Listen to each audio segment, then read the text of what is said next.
Hi, good evening, everybody. Thanks, and welcome to our evening program today. It's going to be a very interesting one. It's called Forging New Paths with Earlier Use of ADCs in Breast Cancer, from clinical breakthroughs to improved outcomes. Thanks to PeerView for getting us all together tonight. The symposium is provided by PeerView. Of course, it is a CME program that we'll be going over here tonight. And here's our wonderful faculty. We're really blessed to have a lot of the folks that have done a lot of the work in this area. Professor Sibylle Leubel, who is head of GBG at the University Hospital of Goethe University in Frankfurt. We have Javi Cortez, head of International Breast Center in Barcelona and IOB Institute of Oncology in Madrid, and Paulo Tarantino, an advanced fellow, breast oncology, Dana-Farber Harvard Medical School. Very, very good to be here with you all tonight and learn from you. And thank you to PeerView and GRASP as well for the collaboration on tonight's program, to AZ and Daiichi for providing educational grants for the symposium. If you haven't already, please complete the pre-event survey and look out for additional polling during the presentation. There's really quite a bit of input to be a little interactive.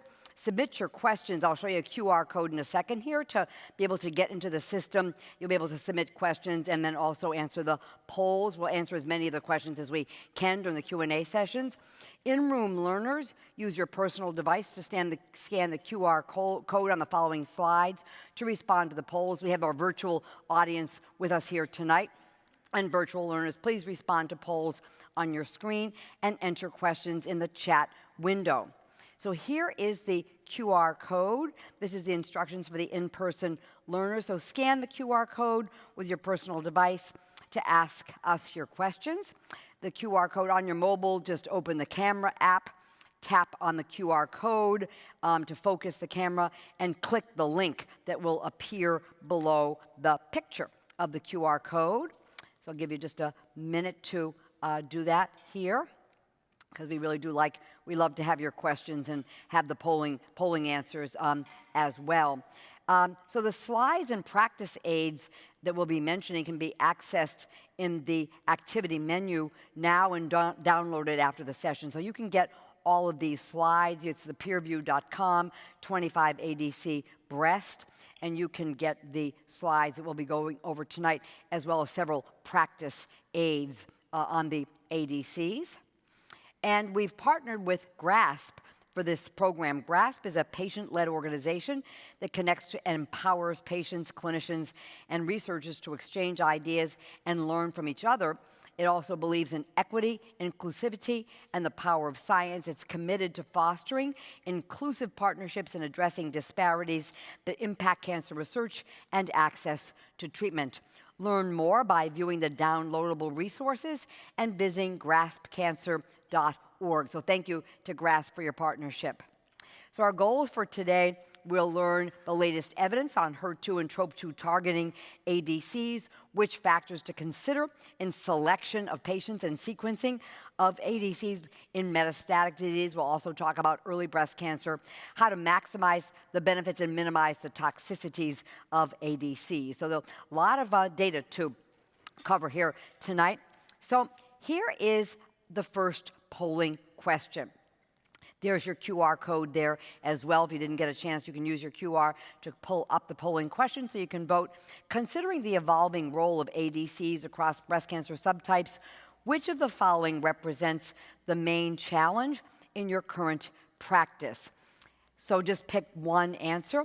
Identifying appropriate patients for different ADCs to ADC-based therapies, selection and sequencing of ADCs and other therapies, maintaining quality of life and minimizing toxicity, or all of the above remain challenging and require additional evidence and practical guidance. So go ahead and vote if you would, please.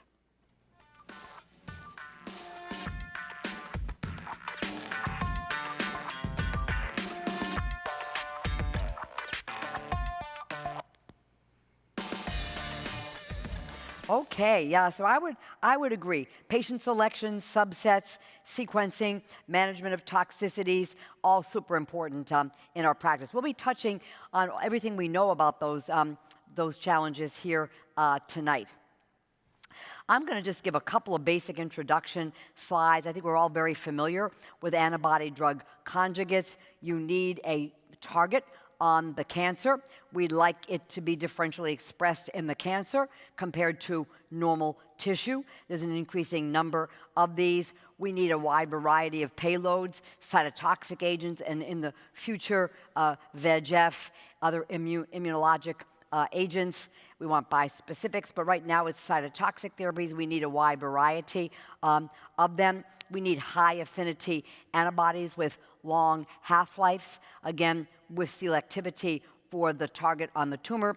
And then we need a linker that's stable in the blood, but that's also cleavable at the tumor site so that then the payload can diffuse to the neighboring cell and kill it as well by the bystander effect. And this, we had our first ADC approved and available for us in 2013. It was TDM1 in pretreated HER2-positive breast cancer. And you can see the timeline, and you can see the ADCs became available as TDM1 moved up into the earlier stage settings, and then, of course, into the curative setting. TDXD and SG came next, sacituzumab govitecan, trastuzumab deruxtecan, initially, of course, in pre-treated patients, and as time goes on, they have expanded their utility into multiple breast cancer subtypes and became used earlier in the treatment of breast cancer. And our most recent approval and access to datopotamab deruxtecan. And we'll hear about all of these agents tonight. And this is really an explosively growing field, as we're all well aware. And this is a summary. These tables change very, very rapidly. This summarizes the first line, the neoadjuvant and the adjuvant ADC trials. The orange is HER2 positive, the green is triple negative, and the red is HR positive, HER2 negative. We're going to hear about all of these tonight that we have data for. But this just shows you this, and this is growing every few weeks. This has to be updated. There's really quite a lot going on. So let's have another polling question about this particular 68-year-old woman with de novo HER2 positive, ER positive, PR negative metastatic breast cancer with a large liver disease burden, no baseline brain metastasis, and a good performance status. Which frontline regimen would you recommend for this patient, assuming all of the following options are clinically available? And again, scan the QR code over there if you haven't had the results pop up yet. So would you use the Cleopatra THP, taxane trastuzumab pertuzumab, the TDXD pertuzumab, TDXD, or I'm not sure? So please vote.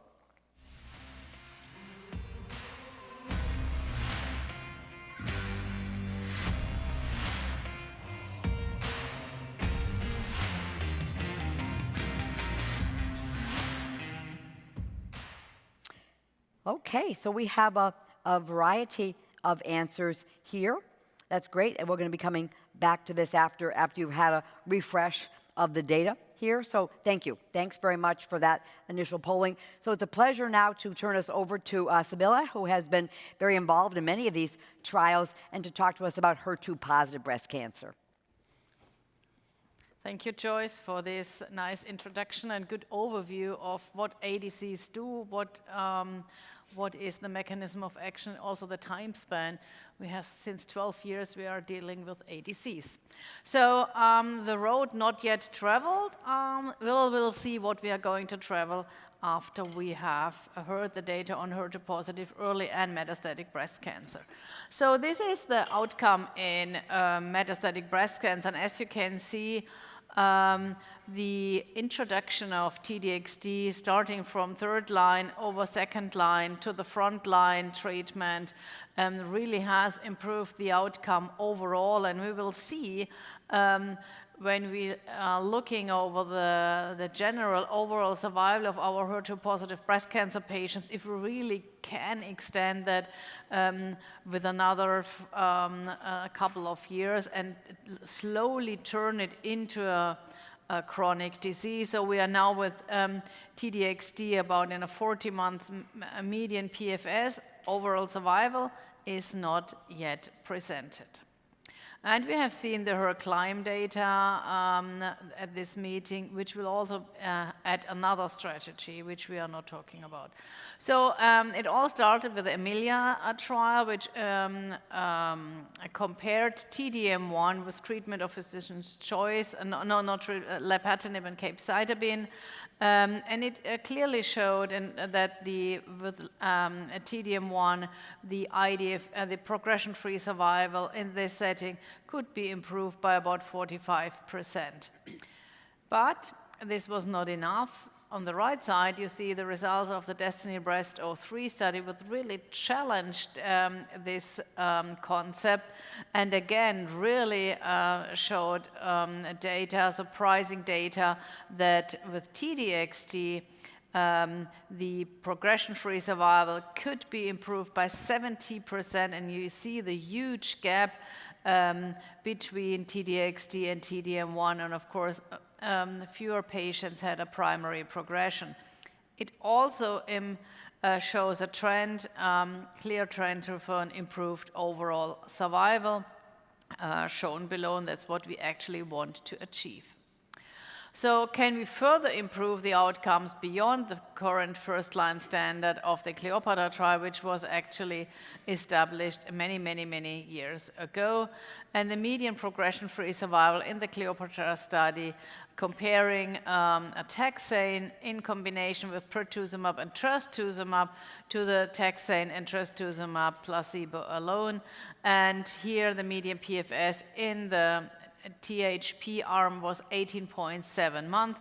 Overall survival could also be improved and showed an almost 5-year overall survival with the introduction of pertuzumab to trastuzumab and docetaxel.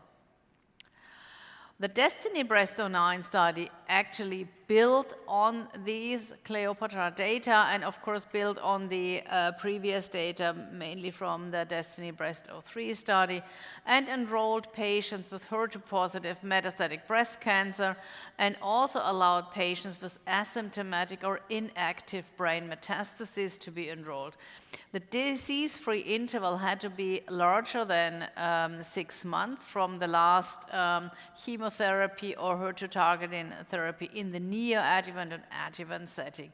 So these were not the really very short relapses. And 1 prior line of endocrine treatment for metastatic breast cancer was permitted, but no other systemic treatment in the metastatic setting. This is important. And then it compared T-DXd plus placebo, T-DXd plus pertuzumab, and THP. And the primary endpoint was the progression-free survival. And this is the primary endpoint for the arms T-DXd plus pertuzumab versus THP, because the T-DXd alone arm is still blinded. I think this is important. And maybe inform you about something else. Concurrent use of endocrine therapy was allowed for those patients with hormone receptor positive disease and after 6 cycles of T-DXd or discontinuation of the taxane in the THP arm. I think this is important because I think the endocrine treatment is still an integral component of HER2 positive, hormone receptor positive disease. So this is the primary endpoint, the progression-free survival. It could again be improved by another 46% roughly, and at 2 years, 70% in the T-DXd arm were free of progression compared to 52% in the control arm. Looking at the median in this study, we see that the median with T-DXd is 40 months, and we need to be reminded that many patients were still on treatment in this setting, and the THP arm was 26.9 months, so longer than in the Cleopatra study, which could has something to do with the type of patients enrolled in this trial. We had 50% of the patients with primary, with de novo metastatic disease. Additional endpoints like overall response rate was also clearly improved. Interestingly, the partial response was identical between the two arms, but the complete response was almost doubled with T-DXd compared to THP, and overall the response rate is over 85% in the T-DXd arm compared to 76.8% in the THP arm. The median duration of response, as expected, if the PFS is better, was longer with T-DXd plus P.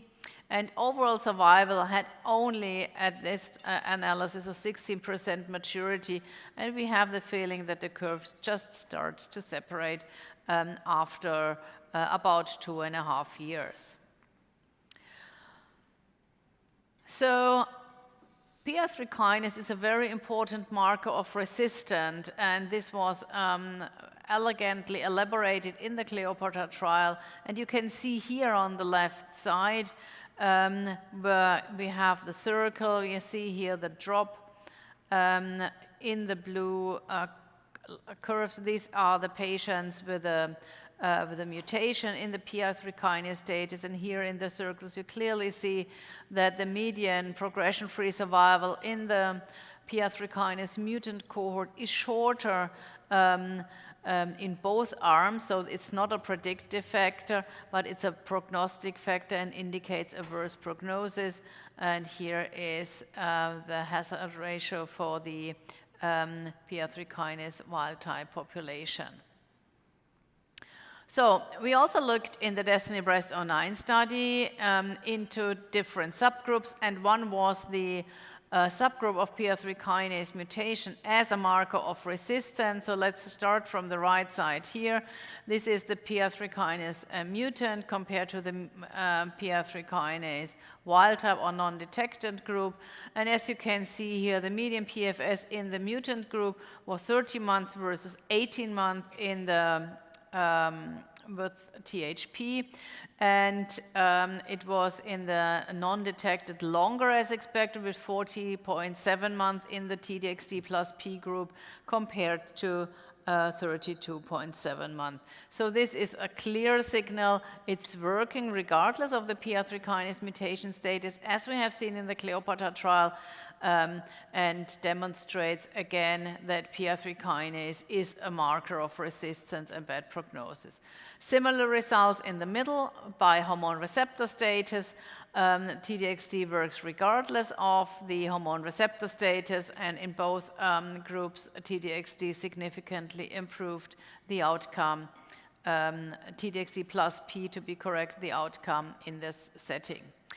On the left side, we have the de novo versus metastatic breast cancer patient, and in generally we know that the de novo metastatic breast cancer patients have in general a better outcome, and this we can see here as well. And here T-DXd shows the same, if not a larger benefit than in the recurrent metastatic breast cancer group. So it works regardless and in all subgroups. But what about the safety? I mean, a new drug has new safety. We heard in the first study that the ILD is an issue. Patients were dying from that. And so we have a closer look here because patients now receive the drug for a much longer time than in the advanced metastatic setting. The main toxicity is here on the left side, T-DXd plus P, you keep that in mind, is nausea and vomiting, and we recommend today a 2 or better a 3 regimen, anti-emetic regimen to prevent nausea and vomiting, which is bothering the patients a lot. Diarrhea is 56%. But this has something to do, of course, with pertuzumab and is equal in both arms. Neutropenia is also a side effect, but not more common than in the arm with THP. And I think all other side effects are equal from what we have known from other metastatic breast cancer trials.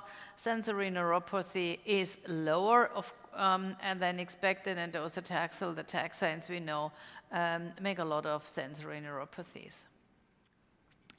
But have a look at the ILD. This is the educated drug-related ILD/pneumonitis. This was not differentiated in this study in contrast to the DB05.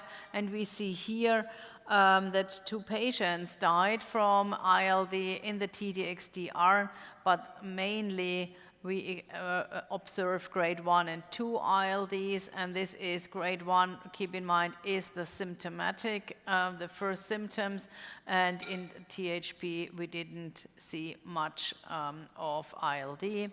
The heart dysfunction, the left ventricular dysfunction shown below, again, did not show any big difference between the 2 arms. It was any grade 11 versus 7%, and they were mainly grade 1 or 2.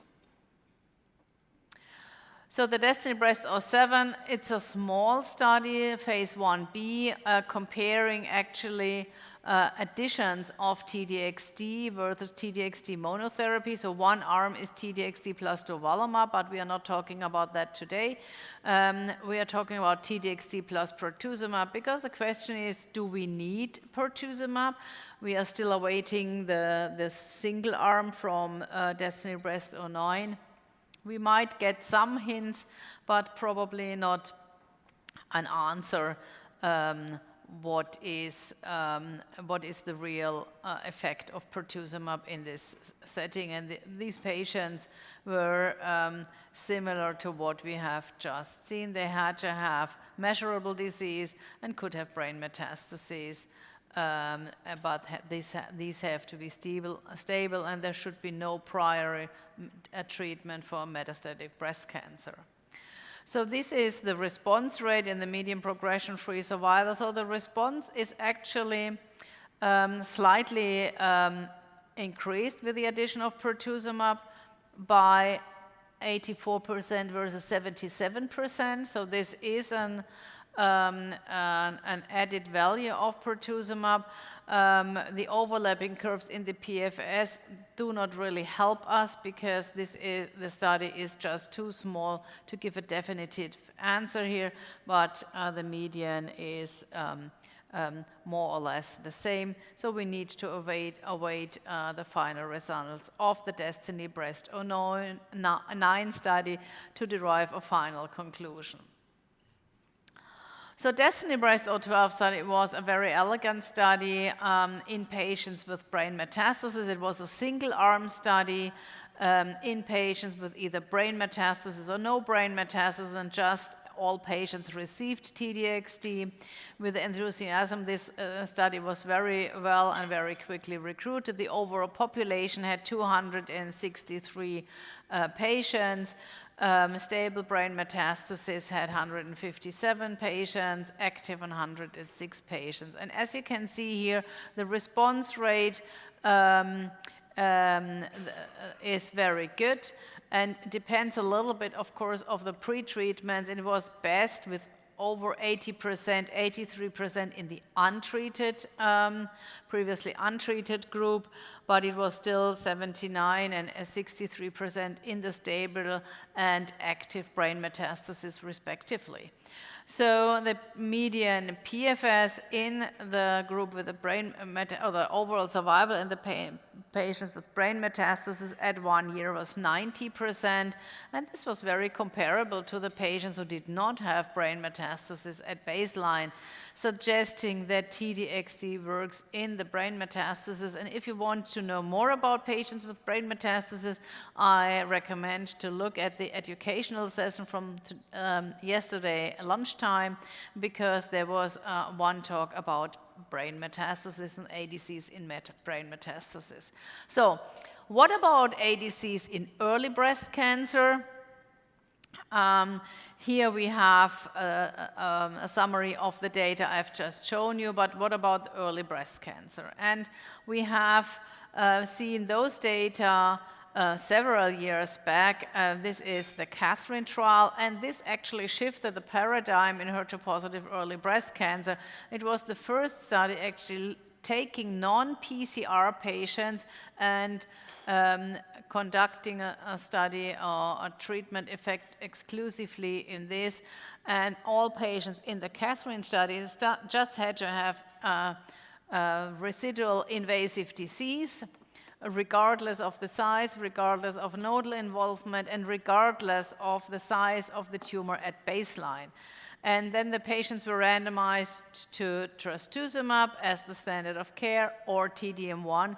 And T-DM1 at that time reduced the risk of recurrence by half. So, and the absolute improvement was 11% from 77 to 88% in the first interim analysis at 3 years.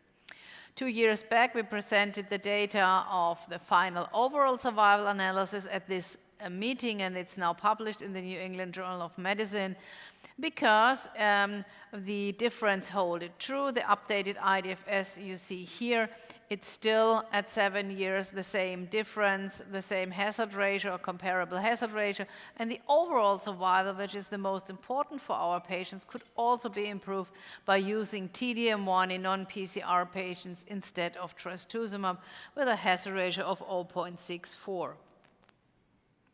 But the open question still remained. Can we do better in high-risk patients? High risk of recurrence, patients with nodal involvement after neoadjuvant therapy. We know node-positive disease is the strongest prognostic factor after neoadjuvant treatment. In Catherine, the 7-year IDFS was 72%. And in patients who had inoperable disease at baseline, also they had a considerable risk with 67%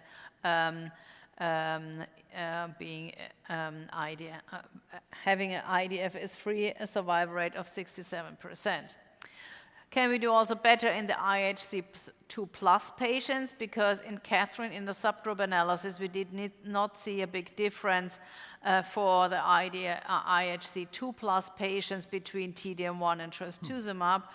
And can we do better in preventing brain metastasis? Because in the Catherine study, we saw 7% in the T-DM1 arm versus 5% in the trastuzumab arm. So this is the stage when the study was designed. We didn't know the 7-year data at that time.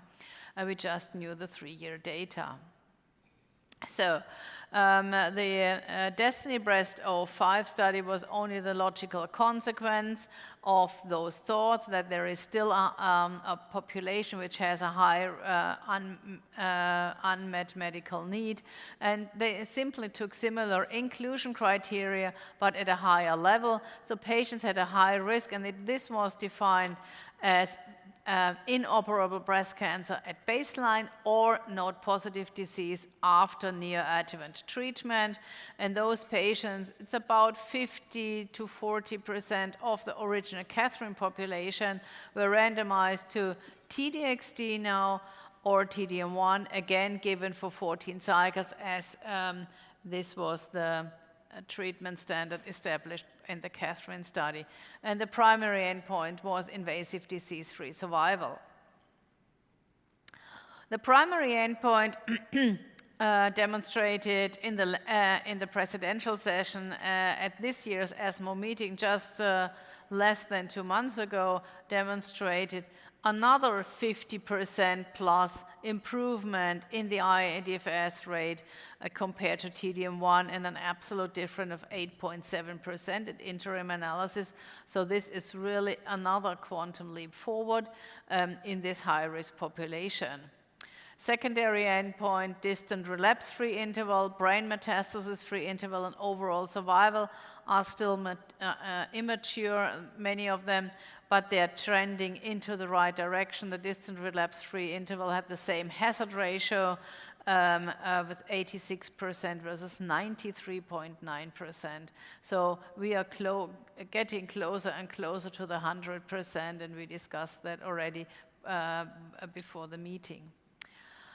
Safety, of course, in early breast cancer, we have to even do a more sincere risk-benefit analysis, but what we don't want to, that patients are dying from a very effective treatment, which they but they did not tolerate. And here we can again see the main side effects are nausea and vomiting.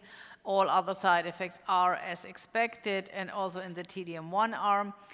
We have outlined here again the ILD pneumonitis and the left ventricular dysfunction. Again, 2 patients in the trial were dying of the ILD, but otherwise mainly grade 1 and 2 in this study. And the left ventricular dysfunction is shown here, and it was also mainly grade 1 and 2 in this study. And it was not actually interfered by the adjuvant radiotherapy, the timing, sequential or concurrent, and I will show you the data in more detail which I had presented yesterday in the rapid fire presentation. So this was actually the protocol, what you had to do, the CT requirements for identifying ILD or radiation pneumonitis, and all patients got it at baseline or after radiotherapy. And then when you started the treatment, the first CT scan was after 6 weeks of treatment, and then every 4 cycles, and the last CT scan was 40 days after the patient completed treatment or stopped the treatment. So in any signs or symptoms of radiation-induced pneumonitis or drug-related ILD appear, of course, additional CT scans were recommended.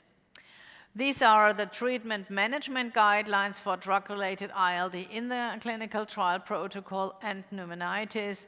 And what is clear, grade 3 and 4, these patients have to stop the treatment for radiation pneumonitis if that can clearly be attributed or identified as radiation pneumonitis. Grade 2 can after interrupting the treatment and recovering, they can continue, and in grade 1 there was nothing to be done, which is slightly different from the ILD, where you stop the treatment and apply steroids until the patient has recovered, and you stop certainly also already in grade 2. This is a slight difference if you are sure that it's a radiation pneumonitis or an ILD. So did the radiotherapy timing in relation to the TDXD or TDM1 treatment affect the ILD and the radiation pneumonitis? Here, these are the ILD data. We saw 7% of ILD versus 1.6% in the TDM1 arm. The timing of adjuvant radiotherapy actually did not impact the incidence or the severity of ILD in either arm. And in the TDXD arm, the adjuvant radiotherapy timing had no effect on the time of onset or duration. Shown here in the lower lines, time of onset is similar, and duration is also similar in both arms. There's a slight difference here. Time of onset is shorter in the sequential arm in TDM1. In Catherine, we didn't look that specifically. That's why the rate is lower, and we didn't have those data. So most patients with drug-related ILD actually had recovered at the data cutoff. About investigator-reported radiation pneumonitis, here we have an equal all-grade incidence in both arms, about 30%, and in both arms they were mainly grade 2 or lower, and there was really no big difference between sequential concurrent. There was a slight increase in the sequential arm. Most patients with radiation pneumonitis recovered, but though the rate of patients who did not recover with the sequential radiotherapy was higher in the TDXD compared to the TDM1, and was 55 versus 40%.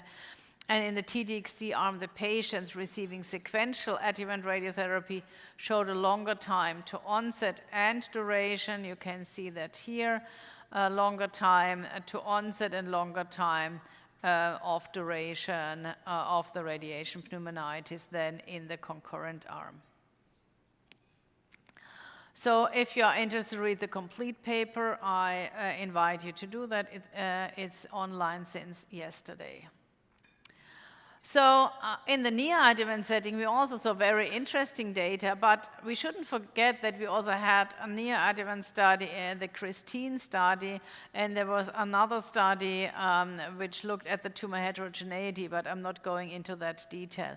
But what we saw here was that the T-DM1 plus pertuzumab compared to T-carbo-HP was not superior. Actually, T-DM1 plus P resulted in a lower PCR rate, but what we always see, hormone receptor positive, HER2 positive disease results in a lower PCR rate than the control.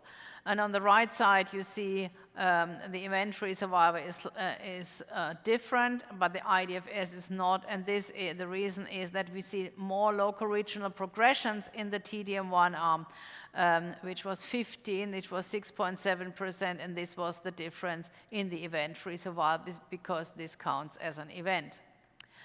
So the DESTINY-Breast11 study is the neoadjuvant study conducted with T-DXd followed by THP, both given for 4 cycles. The control arm was dose-dense AC without anti-HER2 treatment, followed by THP, and the last arm was 8 cycles of T-DXd, and this arm was closed because of the recommendation by the IDMC of a lower PCR rate, etc. The primary endpoint is PCR in this study. And these are the PCR rates in all 3 groups. Again, the overall population on the left side, and then the split by hormone receptor status. We have a higher PCR rate in the T-DXd followed by THP arm with 11% more, and the difference is there in the hormone receptor positive on a lower level and the hormone receptor negative population with 67 versus 83%. And here we have the T-DXd alone arm resulting in a 43% PCR rate, and again, lower in the hormone receptor positive than in the hormone receptor negative subpopulation for the completeness. The EFS of both groups on the right side, very early data showing a trend for an improved outcome with T-DXd followed by THP versus dose-dense AC THP, and on the right side, the T-DXd versus the control arm shows overlapping early EFS curves. Safety in this neoadjuvant study where the patients received only 4 cycles of T-DXd, slightly different to what we see, but in general, overall, not very much different. And this is, they combined the grade 3 and higher toxicities and did not split the grade 1 to 2.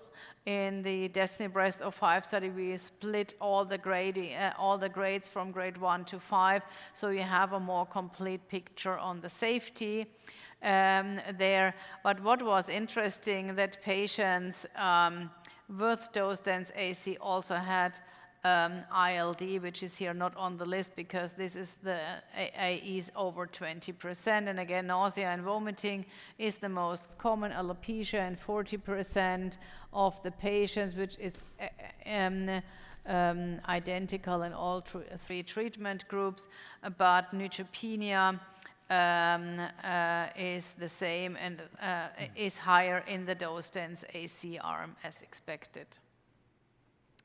So when we compare the DESTINY-Breast11 study to other studies, I know we shouldn't do cross-trial comparisons, but we always do that because it's so interesting and we are so curious.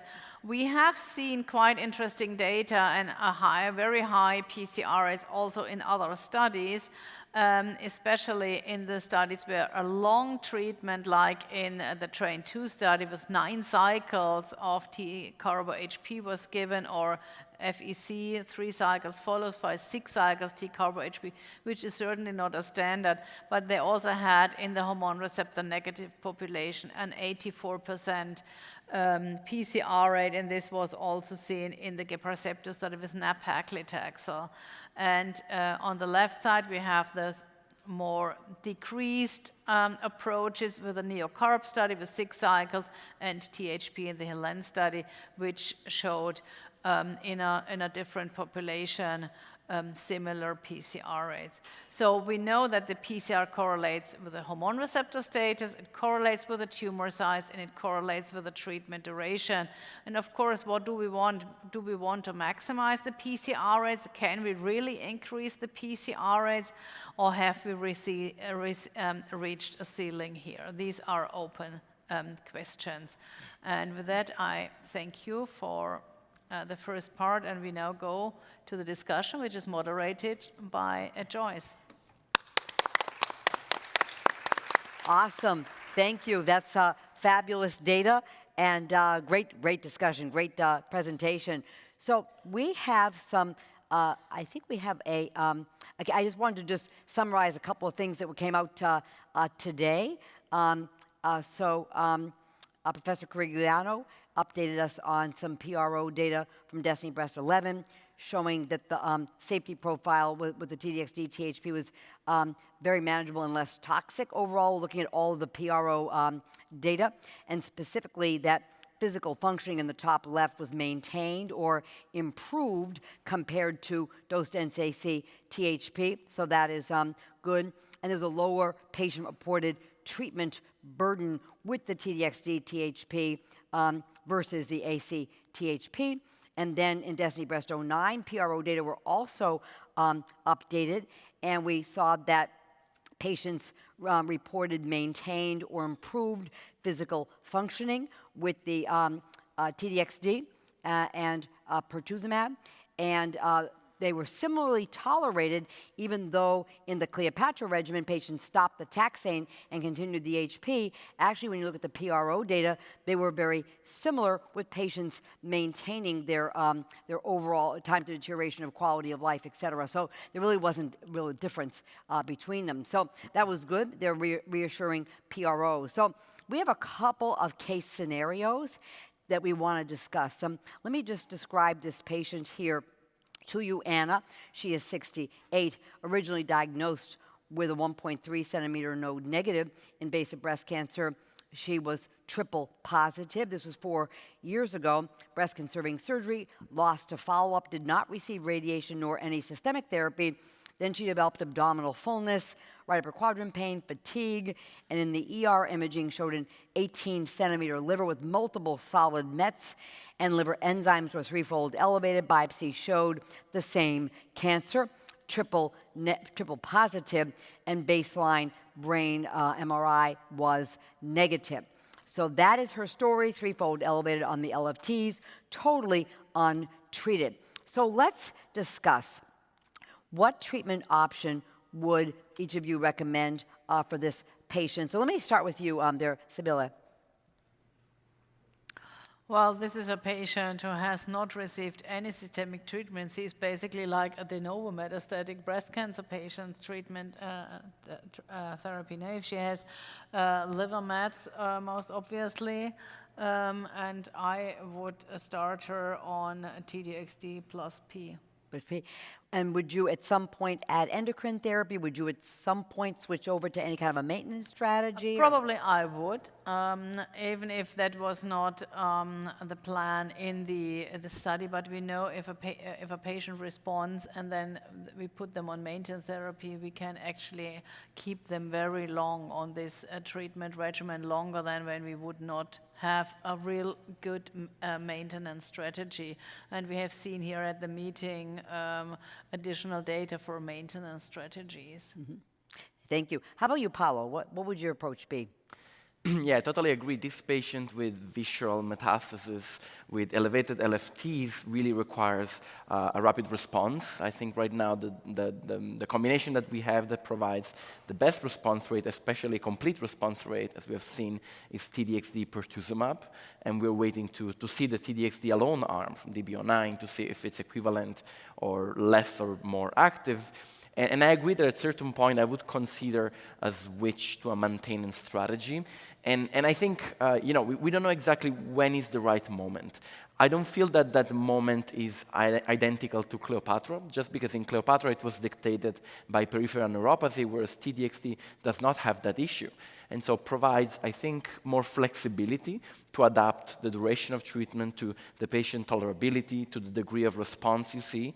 And so I think at a certain point I would consider switching to maintenance.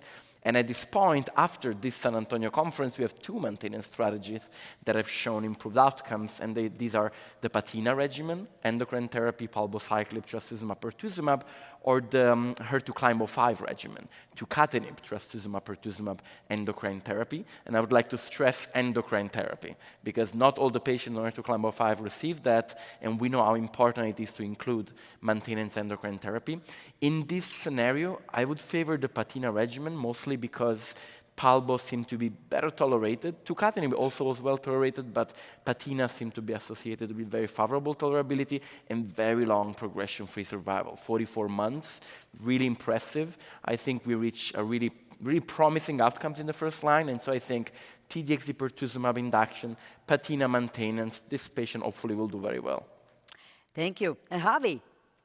We say in Spain, amen. I think it's difficult to add anything to what has been said before. Maybe 2 quick comments. The first one is that I'm not a big fan of T-DXd plus pertuzumab compared with T-DXd alone. So I know that we are waiting to see the data of T-DXd alone, but T-DM1 plus pertuzumab is not superior to T-DM1. I know that DESTINY-Breast07, there is small improvements in overall response rate, but it's slight improvement. I don't think that we are going to have a significant effect of adding pertuzumab there. And last but not least, I think that PATINA or HER2CLIMB is great after taxane-based therapy. But we do not know if the same effect is something with such a great drug as T-DXd. Maybe the effect is so powerful that adding PATINA or adding HER2CLIMB-5 on top of the maintenance will not add anything. So in the meantime, I think the feeling is good, but I feel comfortable with T-DXd, again, with or without pertuzumab, let's see, for a significant number of cycles, and afterwards I would continue with HP only. Maybe I can add some. I think it depends very much on the tolerability of the drug and how the patients feel, and if the patient has responded well, and if you have the feeling that there is a continuous response to the treatment before we change. Maybe we might add some endocrine treatment. A couple of patients received endocrine treatment in the DESTINY-Breast09 study, but far less than could have received the endocrine therapy. Yeah, I will say, fortunately, there are some people that see the future already. And so a couple of years ago, fortunately, Dr. Cortez and colleagues started a maintenance trial, starting with T-DXd and then moving to maintenance Demeter that we're also running at Dana-Farber. Hopefully, we'll see some results in the future that will help us in this setting. Yeah, that'll be very helpful data. So let's switch to the curative setting. We have this patient who's Lynn, age 38, 7-centimeter disease, 2 palpable axillary lymph nodes. PET shows subpectoral axillary nodes in the breast mass, no metastatic disease. And she has ER/PR negative, HER2 amplified, stage 3 early breast cancer. So let me start with Javi this time. Now, this is assuming now everything's available, it's on the guidelines, et cetera. How would you like to treat this patient? Well, I think that, I have heard many things about what is best, to try to optimize the pathological remission from the very beginning or to have the opportunity for DESTINY-Breast5 afterwards. I want to cure the patients from the very first time. So I would be in favor of going for DESTINY-Breast11 here. I think that the possibility to have a pathological remission is huge. And I think that's the best strategy we can offer to this patient. So DESTINY-Breast11. And what do you think, Paulo? And then what if she has residual disease if you chose the DESTINY-Breast11 strategy? Oh, I won the hardest question of the night. So I think that's really the place where we have the least amount of data, because the patient has received at this point THP, TXD, residual disease. What do you do? We don't know. I think in our mind, there's a chance that more than 4 cycles of TDXD may be needed there. At the same time, the disease is refractory to neoadjuvant TDXD, and so in the adjuvant setting, I think it is reasonable to consider still TDM1. And we know that from DB03 that TDM1 can still work after TDXD. And at the same time, for patients with high burden of residual disease at surgery after taxane, trastuzumab, pertuzumab, TDXD, probably may benefit from more chemotherapy. We don't love anthracyclines, but for those patients with high burden of residual disease, 4 cycles of AC may be still helpful. And finally, we still have neratinib for some selected patients with triple positive disease, very high risk, very motivation, and that do well. Some patients will experience diarrhea, some will tolerate, and so I think we have a large array of tools, and we have to think of all of them. Thank you. And one question that's come in here, Sibylla, if you could maybe mention this. The control arm here was AC-THP. What do you think that, comparing a TDXD, THP versus a TCHP, do you feel comfortable that the Destiny Breast 11 regimen would still be superior to a TCHP? Well, this is also looking into the glass bowl. We don't know that.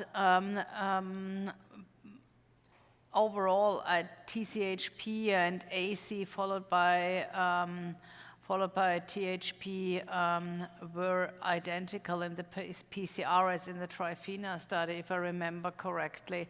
But from the Trifina study, we also have the data that we can combine the anthracyclines with HP. So in these very high-risk patients, when we decide to go with an anthracycline, then we combine that with anti-HER2 therapy, because we should not wait, and this is the problem. You wait with the anti-HER2 therapy for another 12 weeks. This I would certainly not do in such a patient, which we have. So just a very quick comment. I do not understand really the debate about if the control was appropriate. To be honest, we agree that TCHP could be better in terms of toxicity. Yeah. We can avoid this leukemia, cardiotoxicity, but there is not a single study that has shown that TCHP could be just numerically superior to ACTHP. I think ACTHP was a terrific control arm, also TCHP, any of them. And if we would have used TCHP, the question would be, why not anthracyclines? So I think that we are not happy with anything always. Great trial design, great results, and great standard of care, both Destiny Breast 5 and Destiny Breast 11, in my opinion. Totally. I agree, totally. I think that's very, very clear. Well, thank you, guys. I think we hit on the key next steps for patients here, but we'll turn us over to, actually, let me just see here. But please take a moment to answer the follow-up question. There's a follow-up question coming up on your polling there, and you can use the QR code if you're not in the system yet. And with that, I will bring us over to Paolo here. We're going to give a moment here. Oh, let's answer this polling question. A 58-year-old woman pre-treated with first-line fulvestrant, CDK4/6 inhibitor.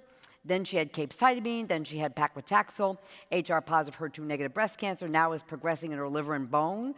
Re-biopsy confirms HR-positive, HER2-low, IHC1+. No other targeted therapy options. Which next line of therapy would you recommend for this patient, assuming all of the following options are available? TDXD, sacituzumab govitecan, datopotamab deruxtecan, single-agent chemotherapy, or I'm not sure?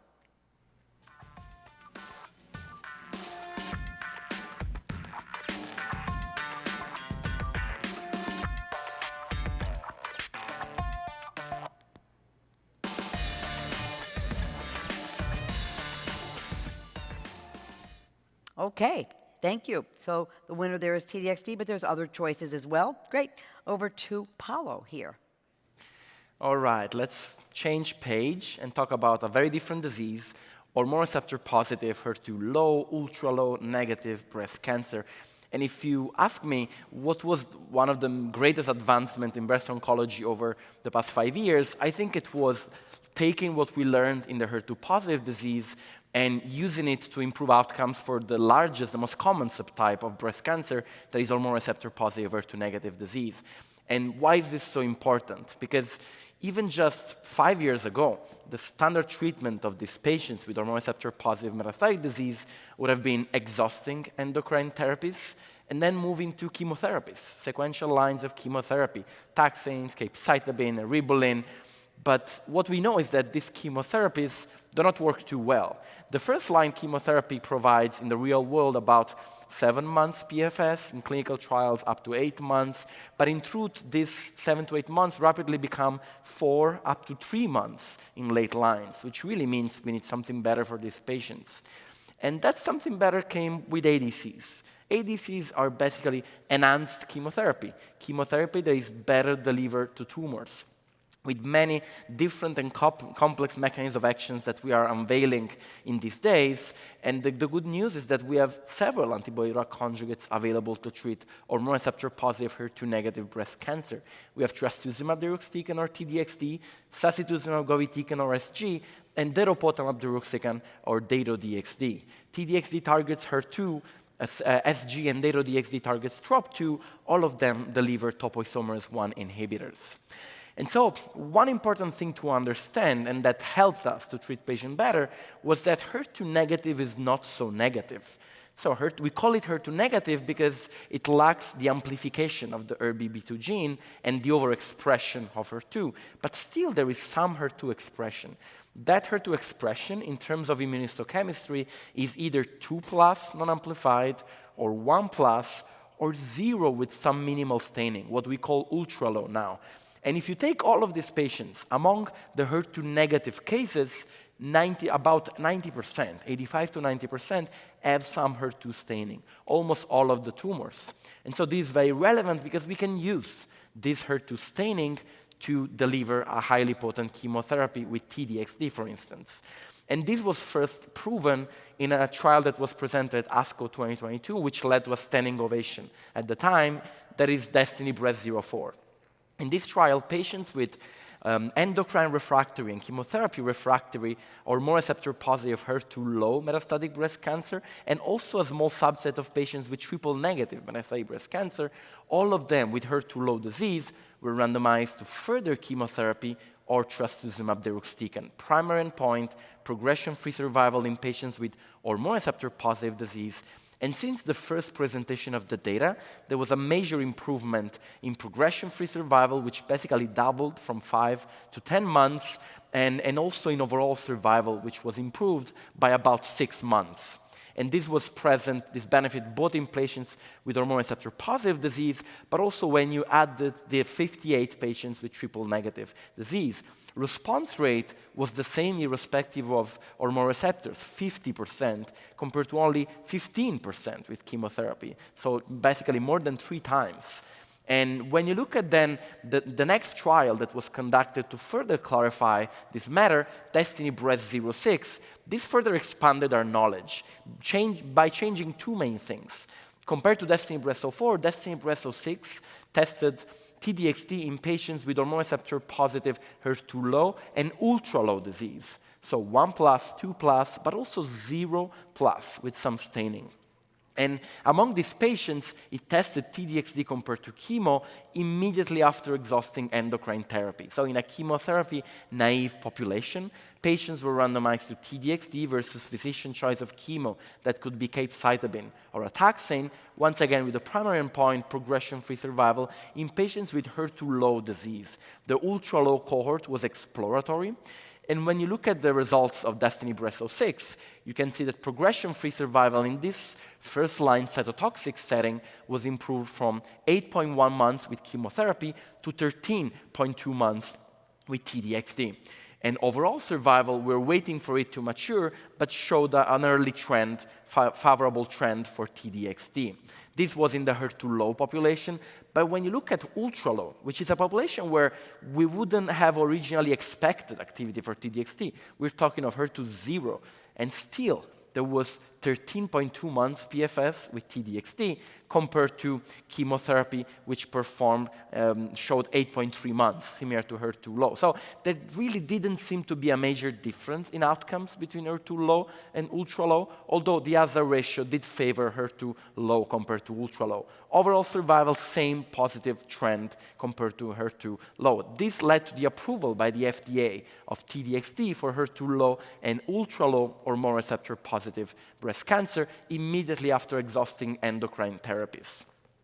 When you look at biomarkers, and this is very relevant because we know that in this population there's several combination treatments that are available to target different pathways, so T-DXd was superior to chemotherapy across biomarker profiles in patients with PIK3CA mutations or wild type, in patients with ESR1 mutations or wild type, and there was this small but intriguing analysis looking at BRCA1 and 2, and patients that had mutations in BRCA1 and 2 seem to derive even more benefit from T-DXd, which makes some sense because it's a topoisomerase inhibitor that targets the DNA, and we know that these patients, these tumors, have troubles repairing the DNA because of the lack of BRCA, although it's a very small analysis. So for now, it's hypothesis generating. But the message is that T-DXd was effective and more effective than chemo across the board. So let's go for a question there's no right or wrong answer here, so please just choose your preferred option. In your current practice, for patients who may be candidates for TROP2-targeted ADCs, of which we will talk later, during the treatment course, which factor most strongly influences your decision to choose among TROP2-targeted ADCs? Efficacy, toxicity and tolerability, administration schedule, or other factors? Please respond. Thank you.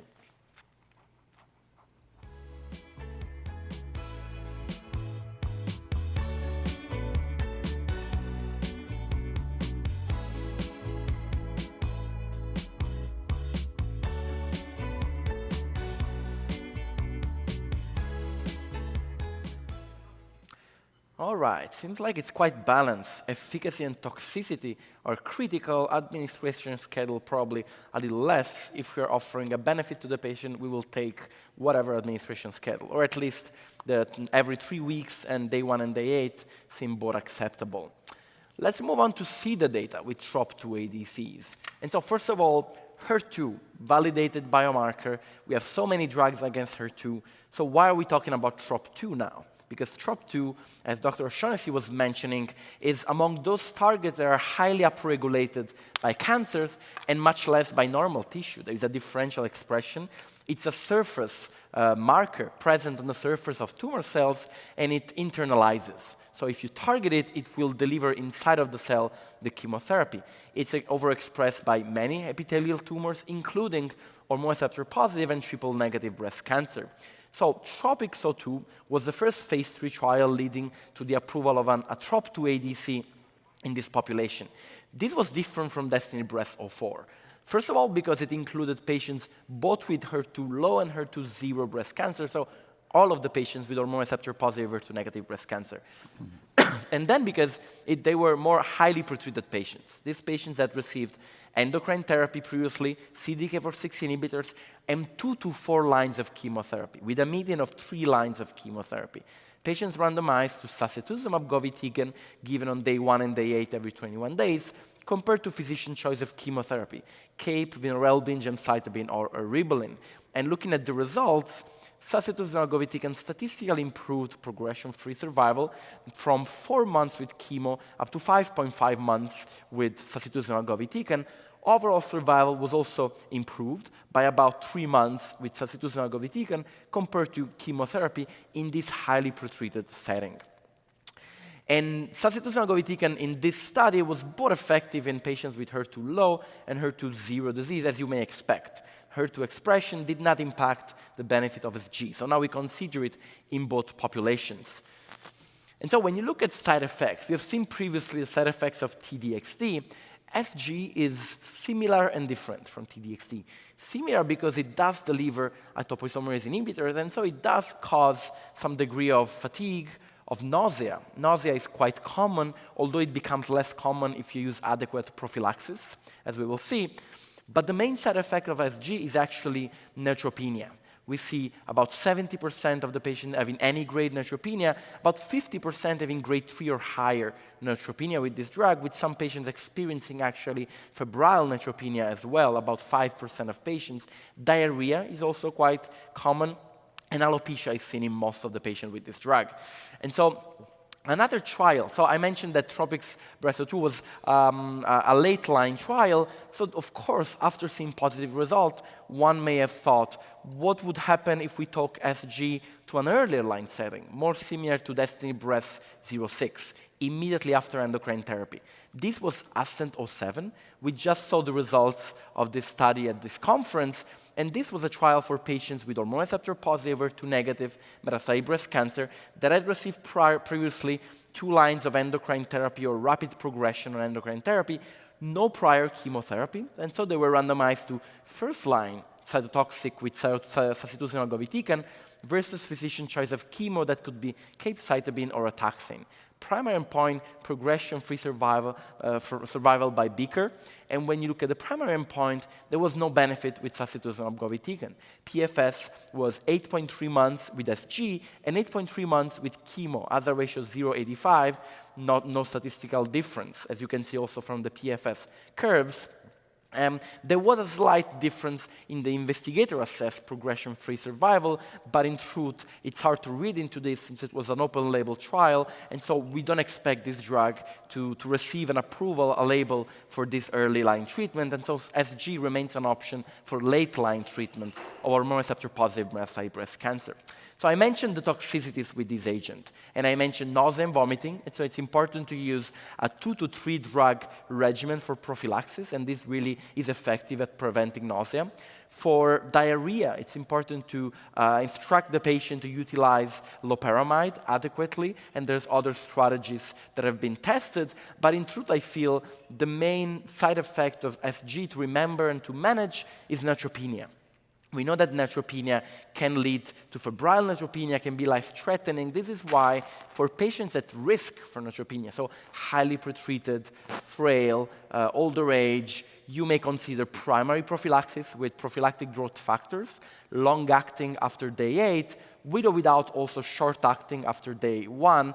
There was also a trial, Primed, that tested this strategy and showed less neutropenia with the drug, and so I do feel it's worth considering primary prophylaxis to reduce the risk of severe neutropenia. Another TROP2 ADC tested in this population was datopotamab deruxtecan, which has got some similarities with T-DXd. It's got the same payload, DXd, but it targets TROP2, and this was tested in the TROPION-Breast01 phase 3 trial. Similar to DESTINY-Breast04, population of patients with hormone receptor-positive, HER2-negative breast cancer, all of the HER2-negative. These patients had received previously endocrine therapy and chemotherapy, 1 to 2 lines of chemo, a median of 1 prior line, randomized to Dato-DXd versus physician choice of chemotherapy, eribulin, vinorelbine, capecitabine, or gemcitabine. Primary endpoint, progression-free survival and overall survival. And when you look at the results of this trial, progression-free survival was met. Dato-DXd prolonged PFS from 4.9 months to 6.9 months, as a ratio 0.63 statistically significant, which led to the approval of this agent for chemotherapy refractory hormone receptor-positive disease.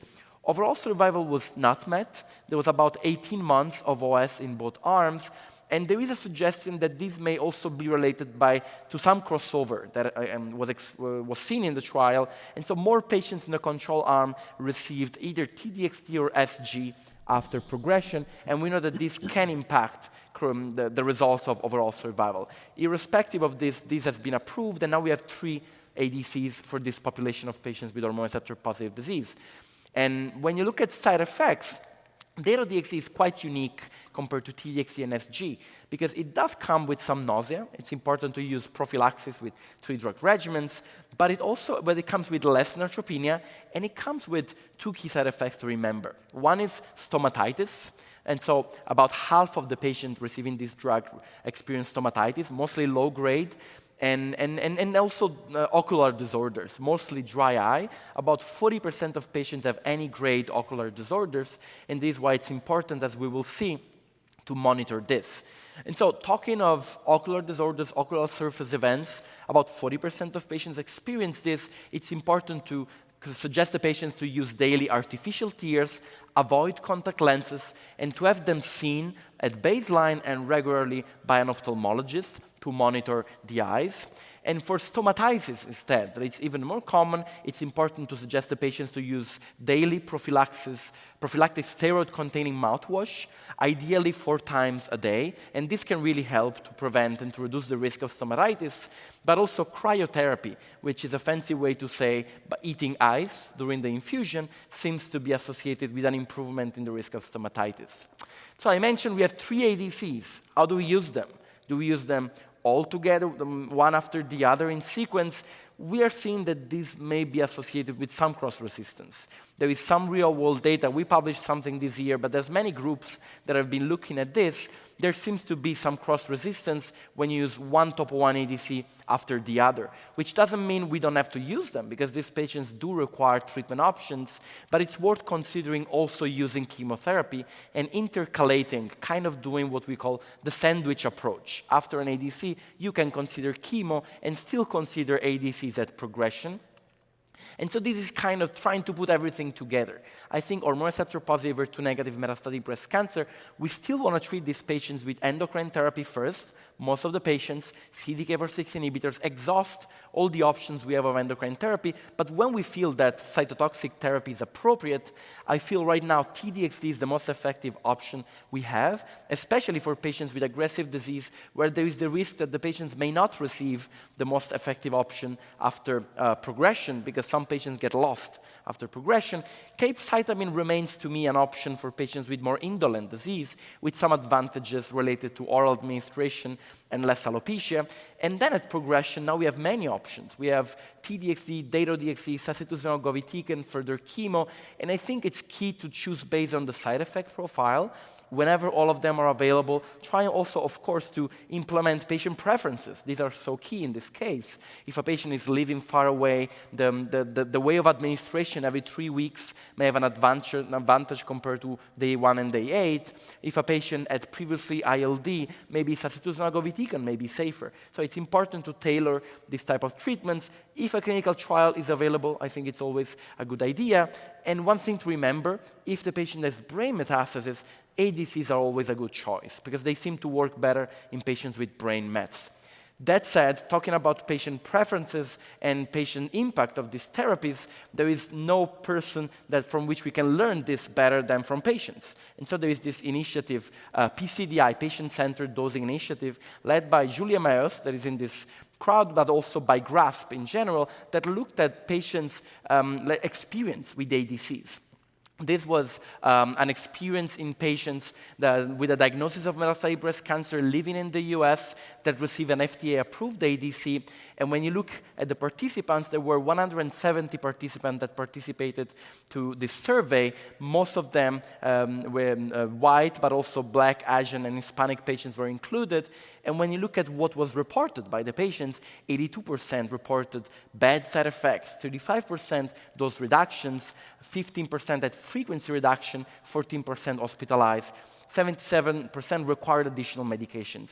I think this tells us that basically ADCs are very effective, but have side effects. And so whenever we use ADCs, we do have to remember to optimize prophylaxis, optimize monitoring, optimize management, because only this way we can really keep the patients on highly effective therapies and improve outcomes for our patients. Thank you so much. Awesome. Thank you so much. And thanks for the great algorithm and your thoughts about how to sandwich and sequence, et cetera. So let's just talk about this patient, June, age 58, no comorbidities. She has a history of stage 2 ER/PR positive, HER2 0, status post-surgery, ACT, radiation, AI for 5 years. 7 months later, she has right hip pain, lytic bone disease, liver disease. Biopsy shows ER/PR positive, HER2 still 0. Germline is negative. ctDNA shows PIK3CA wild type, and so she gets fulvestrant and a CDK4/6 inhibitor, only 8 months. Now she's got asymptomatic progression in bone, and new liver lesion. ctDNA still shows no target. She gets capecitabine. Disease progresses again. ctDNA still no targets. Liver's rebiopsied, and her HER2 is still 0. So, okay, that's a different scenario, I'm sorry. So, Sibylla, what would you treat her with? Well, since we're in an ADC session, she is relatively young, with 58 years. She has already received a CDK4/6 inhibitor. She has no targetable mutations, and received already capecitabine. And she had HER2 null disease, so she is not a candidate for T-DXd, but she is a candidate for SG or Dato-DXd. Right, and what would you do? Talk about toxicities and I schedule? would talk about toxicity and schedule with her, and I have more experience with SG, probably would lean a little bit more towards SG. I mean, the data in advanced disease are both identical. I mean, we haven't seen overall survival for Dato-DXd yet, but I think one could give both drugs to the patient. This will be a good patient discussion, as Yeah, Paulo had it's important to said. have a patient discussion here. Yeah. And I want to get Javi for the next scenario here. It's the same patient, it's the same history, except she's got HER2 1+ now. And you can comment on the last case if you have a preference there too. No, it's okay. I got it one right here. So what would you do with this patient, and also if she was 0, Javi? For me, it's quite clear here. For HER2 low, I would always, I would decide for T-DXd. I think that we have great data in terms of PFS, great data in terms of overall response rate, and great data in terms of overall survival. For me, it's difficult, if not contraindication, to suggest that an anti-TROP2 antibody-drug conjugate could overlap the activity and so for me, it's T-DXd clearly here. Yeah, TXT. And the first patient too, any other comments on that, or would you, the SG and the Dato-DXd? Me or? Yeah, you. Yeah. I mean, yeah. Well, no, I think that we have to take into account everything. We have to take into account the 3-weekly every day 1 and day 8. We have to take into account diarrhea, neutropenia, compared with eye disorders and stomatitis. And that's something that should be discussed carefully. I think that the good point here is that both drugs are available in the US, not in Europe, and both drugs are active. So I would feel comfortable with both of them. That's clearly something I would discuss with the patient. I cannot say A or B now. Yeah. I will just say one clinical situation makes me trend toward a DXd ADC, and it's patients with brain metastasis. They are not extremely common in this setting, HR positive in early lines, but you do see some patients sometimes, and we have more data with T-DXd and Dato-DXd compared to SG. Thank you. Thanks for that. And just for the sake of time, I'm just going to ask the folks to take a moment to answer the follow-up questions. It's a follow-up, a repeat of the one from before, so we won't show the results. We'll just take a couple of seconds here and go ahead and re-answer that question if you would. And then we will go on to triple-negative breast cancer with Javi. But let's answer this polling question first before we hear from Javi. What are the following best summarizes the primary results of TROPION-Breast02 evaluating Dato-DXd versus chemo first-line treatment of metastatic TNBC in patients who are not candidates for immunotherapy? 1, Dato improved both PFS and OS versus investigators' choice of chemotherapy with higher response rate and a manageable safety profile. 2, Dato improved PFS but not OS versus chemo with similar ORR between arms. Next, Dato showed similar PFS and OS versus chemo with a higher response rate and manageable safety. Or 4, I'm not sure.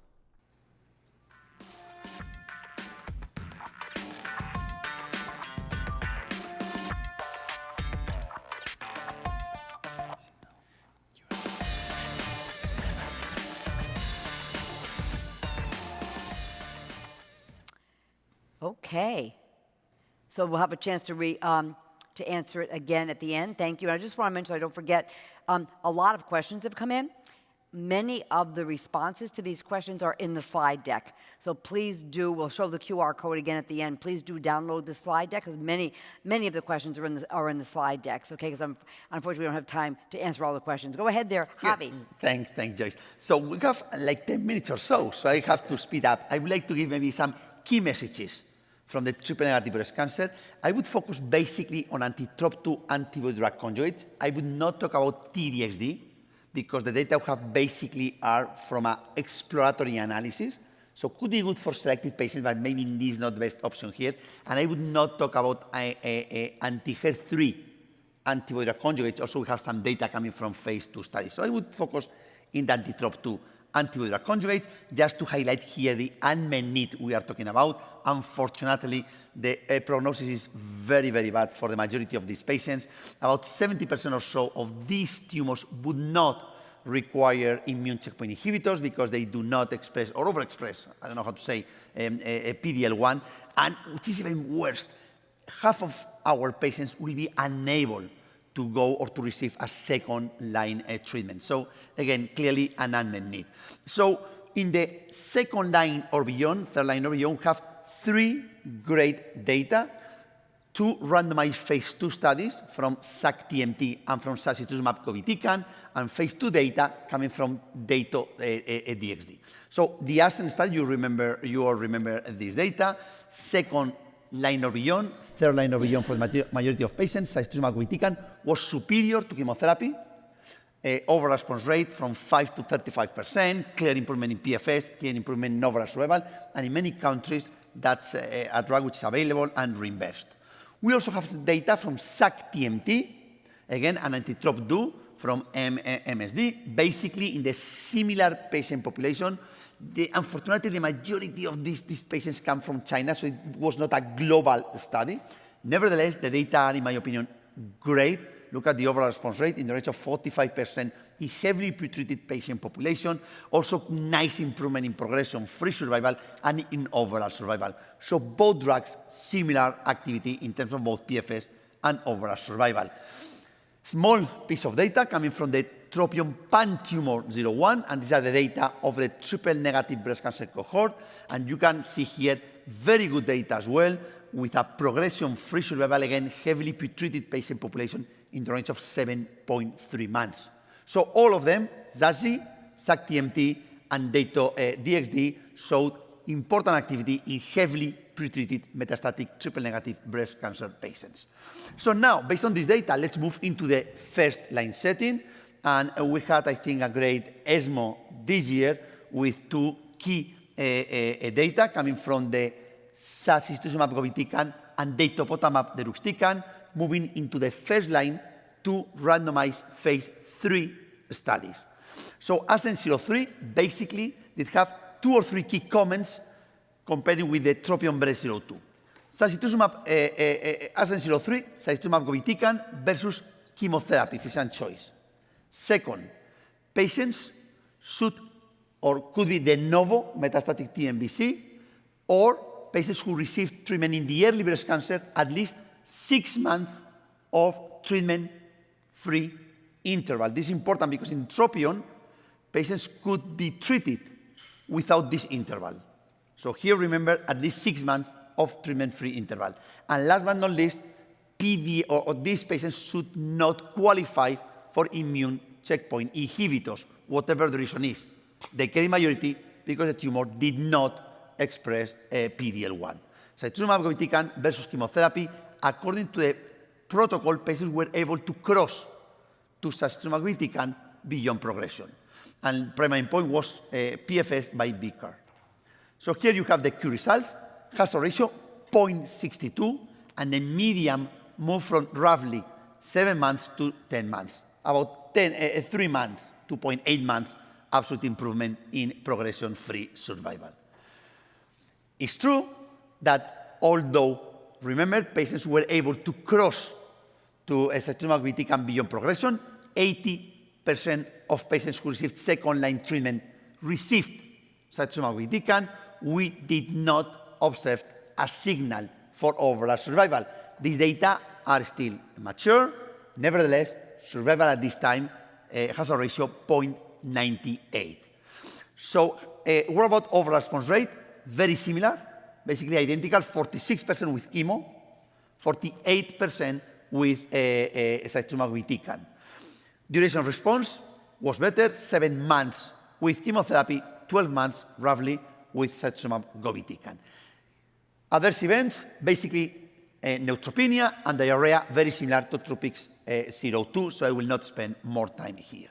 TROPION-Breast02 is a very similar study with 3 differences.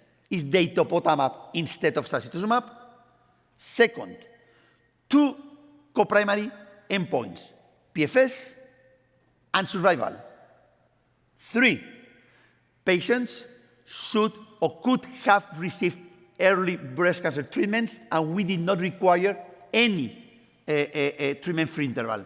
So if they relapse 1 month or 2 months after, these patients could be enrolled in this study, but there was a cap of 20% for patients who received treatment in the early breast cancer and progressed during the first year. 20% of these patients were treated like that. And the last comment I would like to highlight here is that in the control arm, we did not allow doublets or triplets. So only single-agent chemotherapy was allowed here, compared with in the ASCENT-03, that either taxanes or carbogem was allowed. Results: clear improvement in progression-free survival, a delta of 5 months, which in my opinion for this patient population is something very relevant, hazard ratio 0.57, and the median PFS moved from, you can see here, more or less, about 5.6 months to 10.8 months. So very nice improvement in progression-free survival, and also an improvement in overall survival.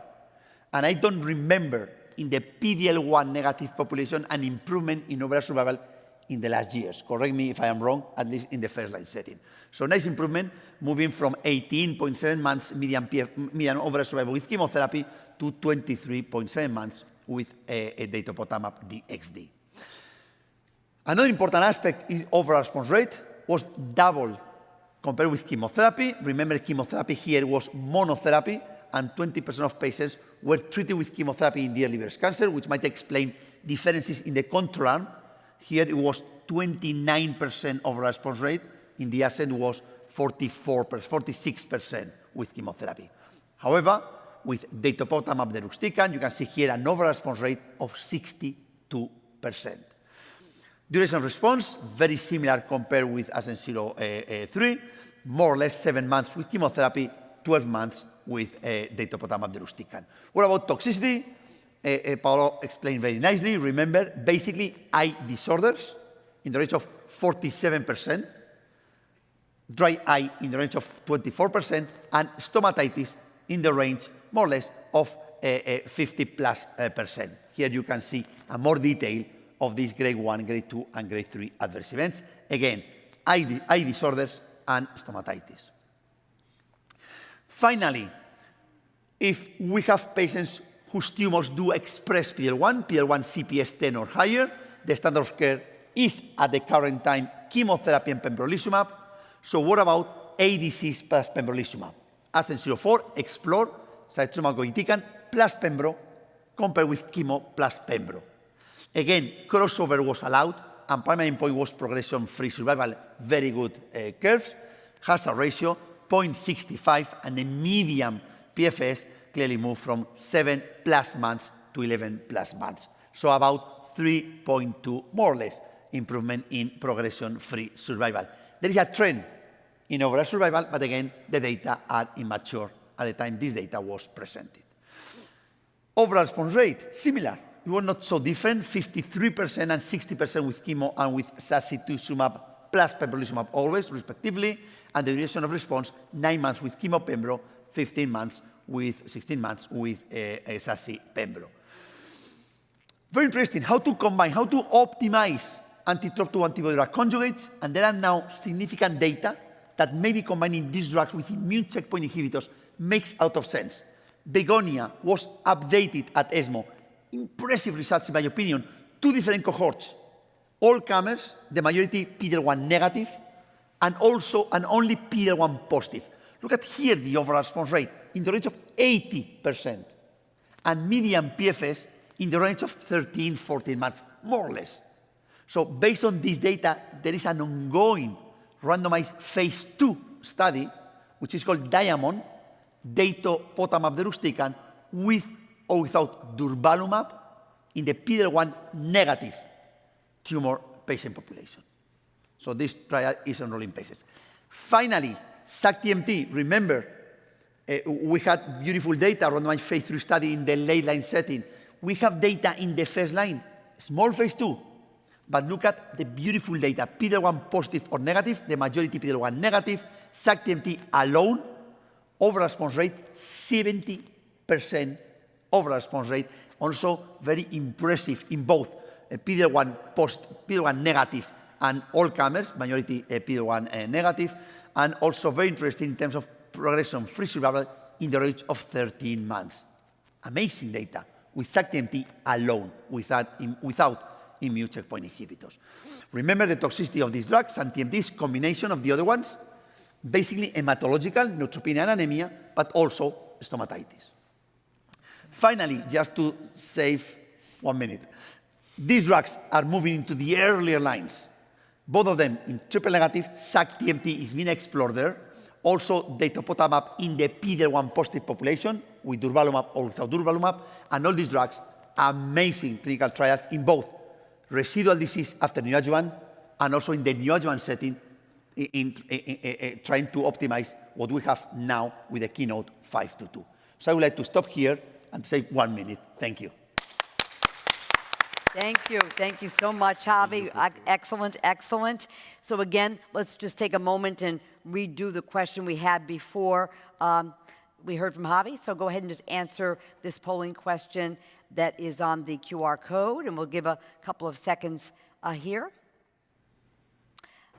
Okay. So thank you all so much. This was really, really excellent. Here, there was a question here that I wanted to just ask the panel. In the HR positive, we had a lot of questions that came in, but in the patients who are HR positive, HER2 negative, in the metastatic setting, we're trying to decide, do we get some ADC options, either first line or second line? Does their prior duration of benefit from CDK4/6 inhibitors matter, or do these drugs work kind of agnostic of the duration? What do you think, Javi? Well, I think that my comment here, I think that the duration of on CDK4/6 inhibitors for me does not count to decide chemotherapy or antibody drug conjugate. It helped me to decide if I would go into the chemo world or into the endocrine therapy second-line world. Together with the amount of disease and the performance status, for me, all these three aspects together will make me decide to go for chemotherapy or not. But if you look at the duration of CDK, the benefit in DESTINY is identical regardless if the duration of the CDK was less than a year or more than a year. Thank you, thank you. And let's just go back to the triple negative since we have a couple of minutes at the end here. Paulo, your take on the first line TNBC for those you're not going to give immunotherapy to? Any comments if they were both available in practice, how you would differentiate? So yeah, I think having two options is better than having one because it allows you to tailor based on the side effect profile, comorbidities. I do feel there are some differences in the response rate. It was higher with Dato-DXd. In the administration profile, once every 3 weeks is more comfortable. Overall survival, I don't think it can be interpreted because of the difference in crossover. But overall, the PFS that was longer, I feel that Dato-DXd does come with a slight preference in my case, just because I feel the data were stronger. But once again, I think the most critical thing here is toxicity profile. It's very different.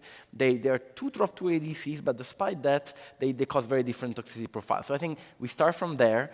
We offer both ADCs whenever both of them are available. And so the only scenario where I really trend more toward Dato-DXd is brain mets.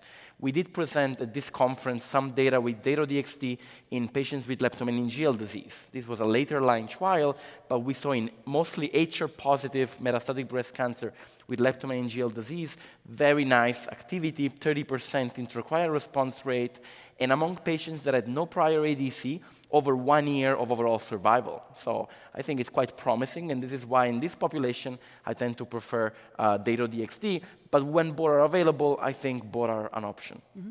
How about you? What do you think, Sibylle, if both were available? Well, I think I completely adhere with Dr. Tarantino said, because I think we have both drugs available, and we need to discuss with the patient the toxicity profile. I have little experience with Dato-DXd. I was not participating in the trial, so with SG I have more experience. So I think this also factors into the decision, and I don't like stomatitis so much, and the eye toxicity in many patients, even when they are old or already taking glasses, so then they are also afraid of the eye toxicity. But I think this depends really on the patients and on the doctor's preference too. And I'll just give you my 2 cents. I think the results, efficacy-wise, are very, very similar between the two. The biggest difference is the difference in response rate. Honestly, I would like to see more detail on that. It depends on how many livers versus lungs you have. I mean, there's a lot of details in response rate. Response rate's important, but clinical benefit rate's also important. So that's a question mark in my mind. But with regard to delta on PFS hazard ratios, survival, agree, can't interpret. One crossed over, one does not. Duration of response, identical, 1 month, 1 year. I mean, I don't see a lot of difference, honestly, there. So I think they're both options, and I think it really does depend on your patient. I just think it depends on where their vulnerabilities lie. One of the other questions that came in is, what about UGT1A1 with these topoisomerase 1 inhibitors? What do you think, Paolo, on that? Do you think we should be checking for that, or? Yeah, we know about 10% of patients have detrimental polymorphisms, UGT1A1, STAR28 homozygous. They experience more neutropenia and diarrhea. The label does not suggest to look at it, but in truth, what's happening is that current modern ctDNA assays, which we often do at baseline, tell you the UGT profile, and if the patient has a deleterious polymorphism, we start with a lower dose. It's not something that was tested in a trial, but I think we are oncologists, and sometimes we have to be a little artisanal. It's not common, only 1 out of 10 patients, but I think it's reasonable. If you're not already doing ctDNA, would I look at it? Not necessarily, but I think this may evolve in time with evolving evidence. I totally agree with that. I do like now our FDA label and our own pathways actually do recommend prophylactic use of hematopoietic growth factors. And so we tend to use the pegfilgrastim. This is with the sacituzumab govitecan, of course, on day 8. But one doesn't have to. You could use the shorter acting, as was done in the PRIME trial with day 3, 4, and I think it was day for me to hear to kind of reinforce it. So thank you all very, very much for coming. And this is the QR code for the final follow-up poll and to ask faculty questions. And then also there is a QR code as well if we maybe put that up, here we are, wonderful, to download the slides. Because there's a lot of questions that came in. Those slides really have most of the answers. Thank you all very much again. Thank you for coming. Good night.